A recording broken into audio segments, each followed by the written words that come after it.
నా పేరు Prasad, ఏవిపి property. Navapeta main రోడ్కి దగ్గర వస్తుంది 2 కిలోమీటర్స్ దూరంలో. ఈ ఫ్లాట్స్ వచ్చి అంకణం వచ్చి ఇలా 3 ఎకరాలు లేఅవుట్. ఇది అంకణం వచ్చి 1,75,000 చెప్తున్నారు. తూర్పు ఫేసింగ్ ఫ్లాట్లు. పర్మనెంట్ ఫేసింగ్ వచ్చి 1,65,000 చెప్తున్నారు. బైపాస్ దగ్గరగా వస్తాయి. ఏముంది 30 అడుగుల రోడ్లు వస్తాయి. దీంట్లో చుట్టూరు కాంపౌండ్ గార్డ్ ఉంది, గేట్ కమ్యూనిటీ వాల్ ఉంది, సెక్యూరిటీ ఉంది.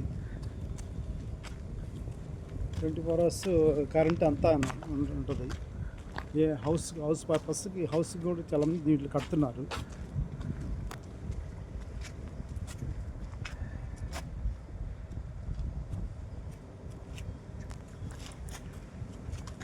ఈ లేఅవుట్స్ వచ్చి మామూలు లేఅవుట్, పంచాయతీ అప్రూవల్ లేఅవుట్. ఇది ఇక్కడ హౌస్ అన్నీ చాలా మంది కడుతున్నారు. వాటర్ కూడా 30 ఫీట్స్ నుంచి వాటర్ వస్తాయి.